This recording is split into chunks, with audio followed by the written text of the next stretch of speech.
Hello दोस्तों, मैं अमित कुमार सिंह एक बार फिर से आपके लिए हाजिर हूँ बिहार करंट अफेयर्स लेकर 18 मार्च 2023 का। दोस्तों, डेली मेरे चैनल पर आप मेरे Bihar current affairs, national current affairs और इंटरनेशनल करंट अफेयर देखते हैं। इसमें दोस्तों दिन भर के सारे इंपॉर्टेंट करंट अफेयर शामिल होते हैं। दोस्तों, अगर आप बीपीएससी और बिहार एसएससी का एग्जाम देते हैं तो आंख मूंद कर दोस्तों चैनल को सब्सक्राइब कर लीजिए।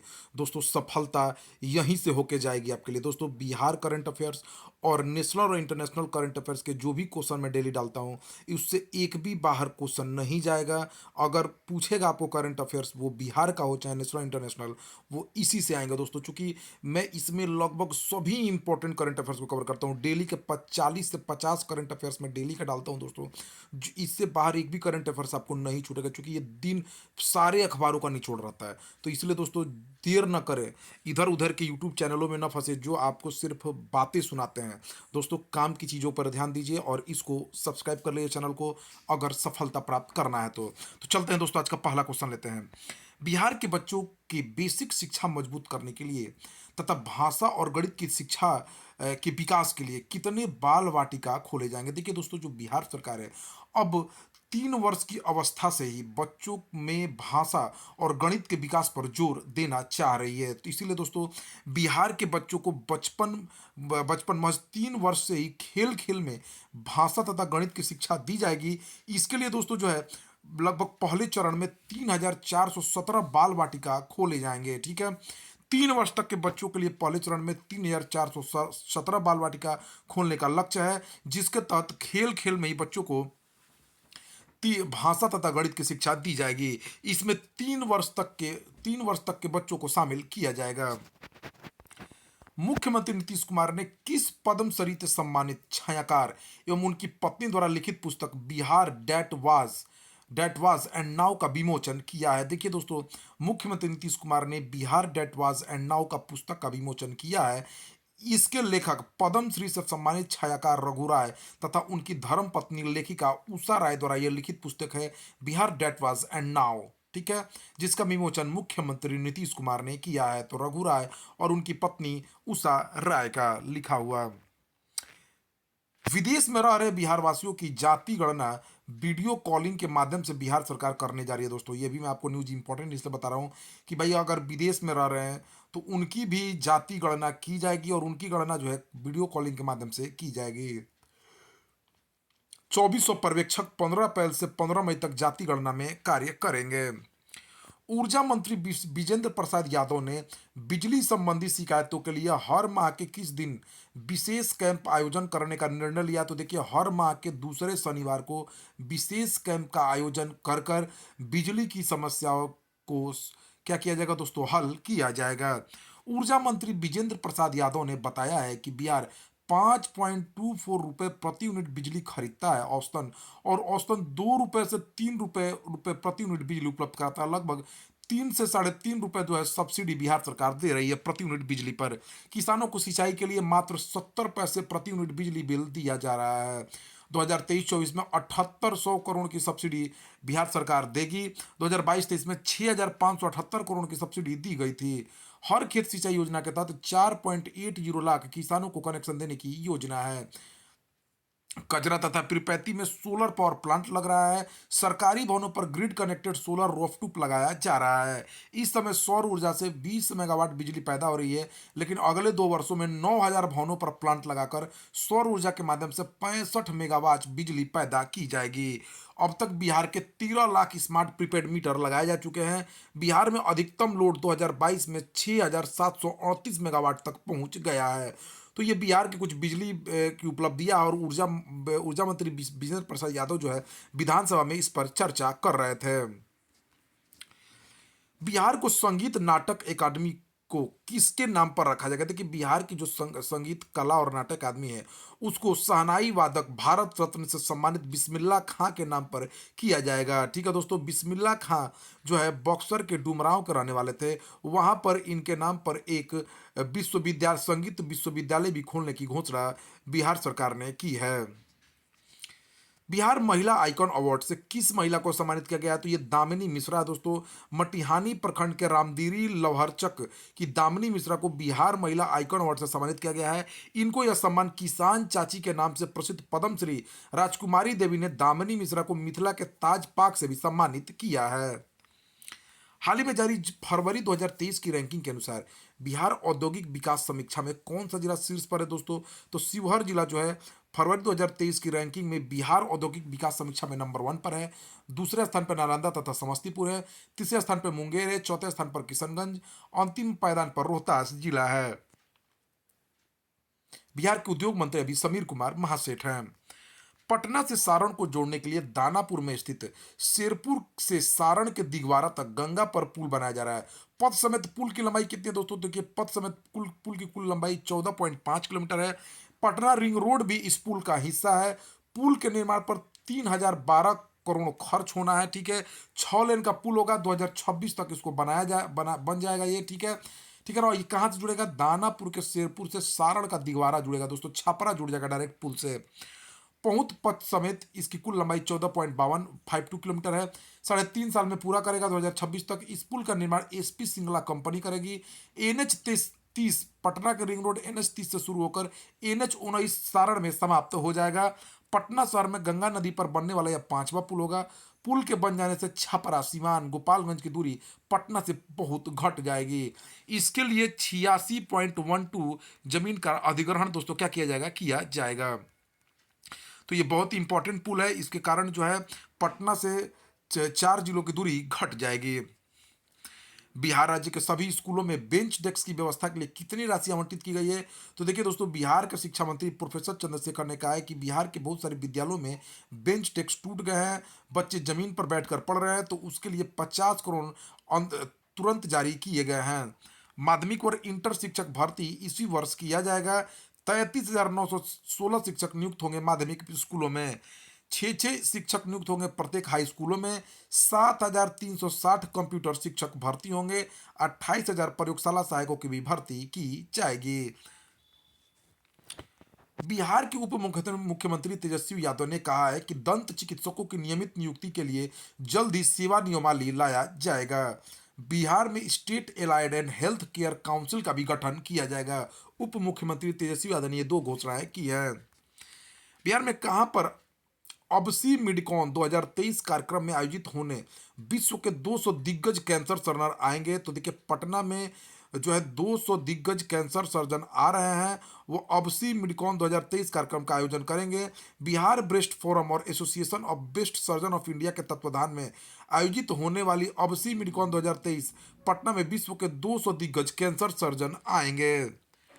लोहिया स्वच्छता बिहार अभियान के तहत बिहार के कितने पंचायतों में स्वच्छता रथ के माध्यम से घूम घूम कर लोगों को स्वच्छता के लिए जागरूक किया जाएगा? तो देखिए दोस्तों, 40 स्वच्छता रथ लोहिया स्वच्छता बिहार अभियान के तहत गांव गांव घूमकर पंचायत 40 पंचायतों में घूमकर स्वच्छता के लिए लोगों को जागरूक करेंगे। आईएनए दिल्ली हाट में बिहार सरकार के उद्योग विभाग द्वारा आयोजित 15 दिवसीय बिहार उत्सव में 52 बूटी हस्तशिल्प लोगों को अच्छी लग रही है। लोग उसका आनंद उठा रहे हैं। यह कला किसके द्वारा बनाई गई है? तो देखिए दोस्तों, इस कला का आविष्कार जो है 52 बूटी कला का आविष्कार जो है पद्म श्री से सम्मानित कलाकार कपिल देव द्वारा, जिनको 2022 का पद्म श्री सम्मानों से सम्मानित किया गया है कपिल देव प्रसाद को, वही उन्होंने 52 बूटी कला जो है बिहार की जीवंत बनाई है। 2024 में बक्सर से कटिहार तक गंगा नदी में किस जीव की गणना की जाएगी? देखिए, 2024 में बक्सर कट से लेकर कटिहार के मनिहारी तक गंगा नदी में डॉल्फिन की गणना की जाएगी। राष्ट्रीय डॉल्फिन शोध केंद्र के निदेशक डॉक्टर गोपाल शर्मा ने बताया है कि 2024 में बक्सर के गंगा नदी से लेकर कटिहार के मनिहारी तक डॉल्फिन की गणना की जाएगी। राष्ट्रीय डॉल्फिन शोध केंद्र पटना में सितंबर 2023 में बनकर तैयार हो जाएगा। भारत सरकार ने मूल्य वर्धित इस्पात के उत्पादन को बढ़ावा देने के लिए विशेष इस्पात से जुड़ी प्रोत्साहन पीएलआई योजना का दूसरा संस्करण का कितने करोड़ रुपए निवेश का घोषणा किया दोस्तों? तो देखिए, विशेष इस्पात से जुड़ी पीएलआई स्कीम के लिए जो है भारत सरकार ने लगभग 6,322 करोड़ के निवेश का घोषणा किया है। 2023 में 6,322 करोड़ के निवेश का जो है भारत सरकार ने लगभग 6,322 करोड़ के निवेश का घोषणा किया है। 2023 में 6,322 करोड़ के निवेश का जो है भारत सरकार ने लगभग 6,322 करोड़ के निवेश का जो है भारत सरकार ने लगभग 6,322 करोड़ के निवेश का प्रावधान किया है, ठीक है इसमें। और केंद्रीय इस्पात मंत्री ज्योतिरादित्य सिंधिया इस विशेष इस्पात समझौता ज्ञापन पर हस्ताक्षर किए हैं निवेशकों के साथ। तो ठीक है, जो निवेशक हैं वो पीएलआई स्कीम के तहत इस्पात से जुड़ी प्रोत्साहन जो योजना है उसमें 6,322 करोड़ जो है निवेश करेंगे। टिम पेन ने हाल ही में संन्यास लिया, वह किस क्रिकेट टीम के खिलाड़ी थे? देखिए दोस्तों, टिम पेन जो है ऑस्ट्रेलिया के पूर्व टेस्ट कप्तान रह चुके हैं, इन्होंने हाल ही में संन्यास ले लिया है। रणवीर कपूर अभिनीत फिल्म ब्रह्मास्त्र के केसरिया गाने को किस गायक ने 5 भाषाओं में गाया है? तो ये स्नेहदीप सिंह है दोस्तों, इन्होंने ब्रह्मास्त्र फिल्म के केसरिया गाने को 5 भाषाओं में गाया है। इसके लिए उन्हें पीएम मोदी ने भी इनको इनको पीएम मोदी ने इनका आभार व्यक्त किया है। नेपाल के नए तीसरे उपराष्ट्रपति कौन चुने गए हैं? तो देखिए, नेपाल के नए तीसरे उपराष्ट्रपति जो चुने गए हैं वो राम सहाय यादव, ये एक मधेसी नेता है, ठीक है। मधेसी वो लोग होते हैं जो बिहार से जाकर नेपाल में बस गए थे। तो नेपाल के राष्ट्रपति जो है रामचंद्र पौडेल हैं, नेपाल के प्रधानमंत्री पुष्प कमल दाहाल हैं। तो राम सहाय यादव नेपाल के नए तीसरे उपराष्ट्रपति बने हैं। केंद्र सरकार के अनुसार भारत के कितने राज्यों में विधान परिषद गठित करने का प्रस्ताव विचाराधीन है? तो देखिए दोस्तों, केंद्र सरकार के अनुसार भारत के 4 राज्यों में विधान परिषद गठित करने का प्रस्ताव विचाराधीन है। ये 4 राज्य हैं: पश्चिम बंगाल, उड़ीसा, राजस्थान तथा असम, ठीक है। अभी केवल 6 राज्यों में विधान परिषद है। विधान परिषद दोस्तों उच्च सदन होता है किसी राज्य का। आंध्र प्रदेश, कर्नाटका, तेलंगाना, महाराष्ट्र, बिहार तथा उत्तर प्रदेश में भी 6 विधान परिषद चल रहे हैं। अंतर्राष्ट्रीय अपराध न्यायालय ने किस देश के राष्ट्रपति के खिलाफ गिरफ्तारी वारंट जारी किया है? तो रूस के जो राष्ट्रपति है व्लादिमीर पुतिन, उन पर अंतर्राष्ट्रीय अपराध न्यायालय ने खिलाफ गिरफ्तारी वारंट जारी किया है। इन पर आरोप है कि इन्होंने यूक्रेन में युद्ध के दौरान यूक्रेन के बच्चों की अपहरण की नीति बनाई थी, ठीक है। अंतर्राष्ट्रीय अपराध न्यायालय के अध्यक्ष अभी प्योटर हाफमान्स्की हैं। वर्ष 2022 के सर्वश्रेष्ठ हॉकी पुरुष खिलाड़ी का पुरस्कार किसने जीता है दोस्तों? तो वर्ष 2022 के लिए सर्वश्रेष्ठ हॉकी पुरुष खिलाड़ी का पुरस्कार मिडफील्डर हार्दिक सिंह जीते हैं, तथा सर्वश्रेष्ठ महिला का हॉकी प्लेयर का खिताब जो है गोलकीपर सविता पुनिया ने जीता है। तो वीवीआई क्वेश्चन है दोस्तों ये। भारत के कितने राज्यों में PM Mitra mega textile park बनाया जाएगा? तो भारत सरकार ने 7 राज्यों में PM mega integrated textile regional एवं अप्रैल मित्र पार्क की मंजूरी दी है। ये उत्तर प्रदेश, मध्य प्रदेश, तमिलनाडु, तेलंगाना, गुजरात, कर्नाटका तथा महाराष्ट्र में ये पीएम मित्र मेगा टेक्सटाइल बनाए जाएंगे। 70,000 करोड़ का इस पर निवेश होगा दोस्तों। 20 लाख अप्रत्यक्ष और प्रत्यक्ष रोजगार की भी सृजन होगी इसमें। भारत को टेक्सटाइल मैन्युफैक्चरिंग व निर्यात का वैश्विक हब बनाने में इससे मदद मिलेगी। इस पार्क के निर्माण पर सरकार प्रति पार्क 500 करोड़ रुपए की मदद देगी। पार्क के लिए 1,000 एकड़ जमीन राज्य सरकार मुहैया कराएगी। PM Mitra mega textile park textile sector को 5 एफ पर आधारित है। ये farm to, fibre to, factory to, fashion to, foreign to, ठीक है। ये 5 एफ पर प्रोत्साहन प्रदान करेगा। ये पार्क मेक इन इंडिया और मेक फॉर वर्ल्ड के साथ टेक्सटाइल क्षेत्र के अत्याधुनिक इंफ्रास्ट्रक्चर का उदाहरण साबित होंगे, ठीक है दोस्तों। तो याद रखिए, जो है भारत के 7 राज्यों में PM Mitra mega textile park बनाया जा रहा है। किस नवीकरणीय ऊर्जा क्षेत्र की कंपनी को आईपीओ लाने की मंजूरी मिल गई है? तो इरडा को मिल गई है दोस्तों। मार्च 2022 में इरडा में सरकार 1500 करोड़ का निवेश करेगी। केंद्र सरकार नवीकरणीय क्षेत्र में 2030 तक देश में 5 लाख मेगावाट बिजली क्षमता स्थापित करने का लक्ष्य रखा है। इरडा इस लक्ष्य को पूरा करने में महत्वपूर्ण भूमिका निभाएगी। किस राज्य सरकार ने नौकरियों में 75% स्थानीय आरक्षण देने के लिए एक निजी पोर्टल लॉन्च किया है? किस राज्य सरकार ने निजी नौकरियों में 75% स्थानीय आरक्षण देने के लिए पोर्टल लॉन्च किया? तो झारखंड सरकार ने किया दोस्तों। झारखंड में निजी क्षेत्र में 75% नौकरियां स्थानीय लोगों को देने के लिए कानून बना चुकी है झारखंड सरकार। हेमंत सोरेन सरकार ने इसके लिए एक पोर्टल लॉन्च किया है। तो झारखंड के मुख्यमंत्री हेमंत सोरेन है, राज्यपाल सीपी राधाकृष्णन है। किस राज्य सरकार ने शराब पर 10% शुद्ध दूध उपकर लगाया है तथा जल विद्युत पर भी उसने उपकर लगाया है? जल विद्युत उत्पादन कंपनियों पर भी उसने उपकर लगाया है। तो देखिए दोस्तों, ये हिमाचल प्रदेश सरकार ने नया बजट पेश किया है, उसने शराब पर 10% दूध उपकर लगाया। साथ ही साथ उसने दोस्तों किस पर उपकर लगा दिया है? तो उसने दोस्तों जल विद्युत परियोजनाओं की कंपनियों पर भी उपकर लगाया है, ठीक है। हिमाचल प्रदेश के सीएम सुखविंदर सिंह सुक्खू है। हिमाचल प्रदेश का राज्यपाल शिव प्रताप शुक्ला है। हिमाचल ने दोस्तों एक और काम किया, इसने अपनी एक पर्यटन राजधानी कांगड़ा को बनाया है। टाइम पत्रिका के वर्ष 2023 के लिए विश्व के महानतम स्थानों की वार्षिक सूची, 50 वार्षिक जगहों में 50 स्थानों में भारत के कितने स्थान शामिल हैं? तो मात्र 2 स्थान शामिल हैं। एक लद्दाख है दोस्तों और एक उड़ीसा का मयूरभंज जिला है। ठीक है, तो 50 महानतम स्थानों में इन 2 स्थानों को शामिल किया गया, लद्दाख और उड़ीसा का मयूरभंज जिला। मयूरभंज जिला जो है काले बाघ के लिए प्रसिद्ध है। सिमलीपाल राष्ट्रीय उद्यान यहाँ पर मयूरभंज जिला में है। लद्दाख बौद्ध संस्कृति वाला स्थान है। हाल ही में नासा ने किस ग्रह पर पहली बार सक्रिय ज्वालामुखी खोजा है? तो हाल ही में नासा ने दोस्तों जो है शुक्र ग्रह पर सक्रिय ज्वालामुखी खोजा है। ठीक है, शुक्र ग्रह को पृथ्वी की जुड़वा बहन भी कहा जाता है। किस देश के वैज्ञानिकों ने डेंगू रोकने वाले कंपाउंड का पता लगाया? देखिए दोस्तों, अमेरिका देश ने डेंगू के रोकने का तरीका खोज लिया। उसने दोस्तों डेंगू रोकने वाले कंपाउंड का पता लगाया है। जब डेंगू वायरस काट देता है दोस्तों, तो जो सेल में जो सेल कल्चर बनने लगता है, उस कल्चर पर रोक लगाता है कंपाउंड यह। ठीक है, अमेरिका के वैज्ञानिकों ने डेंगू का एक कारगर इलाज खोजने का दावा किया है। डेंगू की एक कंपाउंड खोजने डेंगू की सेल कल्चर में फैलने से रोकता है। इस कंपाउंड का दोस्तों नाम क्या है? तो देखिए, इस कंपाउंड का नाम मैं आपको बताता हूं, एक सेकंड दोस्तों। इस कंपाउंड का नाम हम लोग पढ़ लेते हैं। कहाँ गया? हाँ, इस कंपाउंड का दोस्तों नाम है JNJ 1802। IPL team Delhi Capitals ने अमेरिका की नई T20 फ्रेंचाइजी लीग, अमेरिका की एक नई T20 franchise league league major league cricket में सिएटल फ्रेंचाइजी का स्वामित्व हासिल करने तथा उसके संचालन के लिए किसके साथ हाथ मिलाया है? तो देखिए, दिल्ली कैपिटल्स ने माइक्रोसॉफ्ट के CEO सत्य नडेला के साथ सिएटल फ्रेंचाइजी का स्वामित्व लेने के लिए हाथ मिलाया है। भारतीय रेलवे ने कब तक शुद्ध शून्य कार्बन उत्सर्जक नेट जीरो कार्बन उत्सर्जन करने वाला बन जाएगा? तो देखिए, भारतीय रेलवे ने प्रदूषण से मुक्ति के लिए 2030 तक वह हरित ऊर्जा का इस्तेमाल करेगा और वह 2030 तक नेट जीरो कार्बन उत्सर्जन करने वाला वह विभाग बनेगा।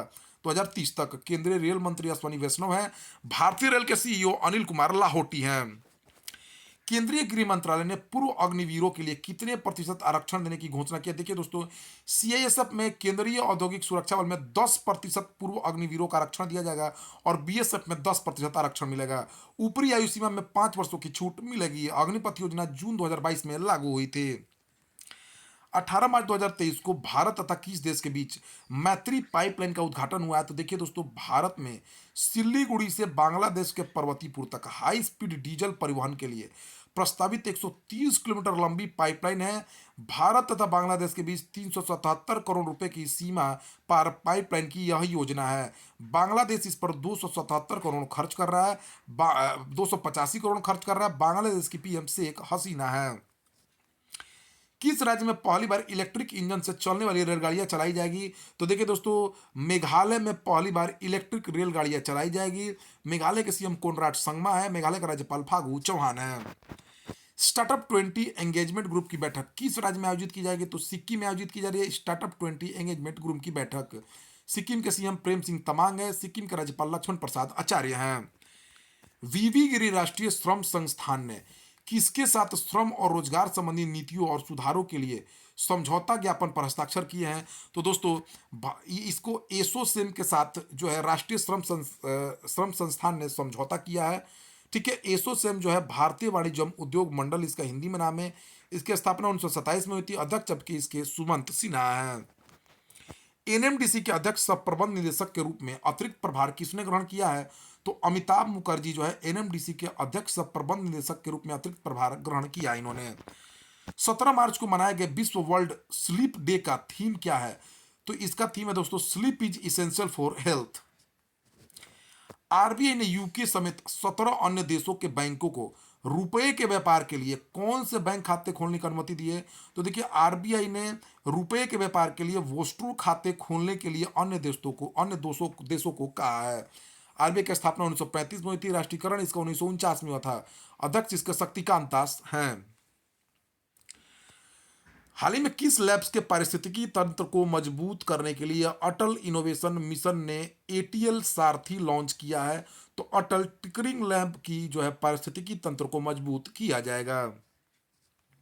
7वें अंतर्राष्ट्रीय मधुमेह शिखर सम्मेलन का उद्घाटन किस राज्य में किया गया है? तो महाराष्ट्र के पुणे में 7वें अंतर्राष्ट्रीय मधुमेह शिखर सम्मेलन का उद्घाटन किया गया है। जियो सिनेमा किस T20 बल्लेबाज को अपना ब्रांड एम्बेसडर बनाया है? तो सूर्य कुमार यादव T20 बल्लेबाज है, जो नंबर 1 बल्लेबाज है T20 के, उसने उसे अपना ब्रांड एम्बेसडर बनाया है। हिमाचल प्रदेश ने किस जिला को पर्यटन राजधानी घोषित किया है? तो कांगड़ा जिला को हिमाचल प्रदेश ने पर्यटन राजधानी घोषित किया है। किस ऐप ने इनोवेशन इन कंज्यूमर टेक श्रेणी में 13वां एजिस ग्राहक बेल अवार्ड्स 2023 जीता है? तो हेलो उज्जीवन ऐप ने जीता है दोस्तों। उज्जीवन स्मॉल फाइनेंस बैंक की ऐप हेलो उज्जीवन ने एजिस ग्राहम बेल अवार्ड्स 2023 जीता है। हेलो उज्जीवन ऐप जो है कम पढ़े लिखे लोगों के लिए 3V तकनीक पर काम करता है। वॉइस विजुअल तथा वर्नाकुलर विशेषता वाला देश का पहला ये ऐप है। तंबाकू नियंत्रण के खिलाफ चलाए गए जागरूकता अभियान और प्रयासों के लिए विश्व स्वास्थ्य संगठन विश्व के 5 शहरों में से किस भारतीय शहर को partnership for healthy cities award 2023 से सम्मानित किया है? तो बेंगलुरु को सम्मानित किया गया है। कहाँ स्थित स्वयं रोबोटिक्स ने रक्षा क्षेत्र के लिए भारत का पहला स्वदेशी चौपाया 4 पैरों वाला रोबोट और पहनने योग्य 100 स्केल्टन विकसित किया है? तो हैदराबाद में स्थित स्वयं रोबोटिक्स ने। एशिया का सबसे बड़ा अंतर्राष्ट्रीय खाद्य और आतिथ्य मेला 2023 कहाँ आयोजित हुआ है? तो दिल्ली में आयोजित हो रहा है। वायाकॉम 18 के ब्रांड एम्बेसडर कौन बने हैं दोस्तों? तो महेंद्र सिंह धोनी वायाकॉम 18 के ब्रांड एम्बेसडर बने हैं। भारत तथा किस देश ने नई दिल्ली में स्थित जेफरी बाबा प्रदर्शनी का उद्घाटन किया है? तो भारत तथा श्रीलंका ने जेफरी बाबा प्रदर्शनी का उद्घाटन किया है। तो दोस्तों यह रहा 18 मार्च 2023 का सभी इंपॉर्टेंट करंट अफेयर्स, एक भी नहीं छूटा है दोस्तों। आप कोई भी वीडियो, कोई भी करंट अफेयर्स का सीरीज लगा लीजिए, एक भी क्वेश्चन नहीं छूटेगा, ये मेरा गारंटी है। इसको पढ़ने के बाद आप किसी भी एग्जाम में जाइए, आपको दोस्तों डेली करंट अफेयर्स में से आपको क्वेश्चन बनने ही बनने हैं। ठीक है दोस्तों, तो चैनल को सब्सक्राइब कर लीजिए। Thank you for watching my video.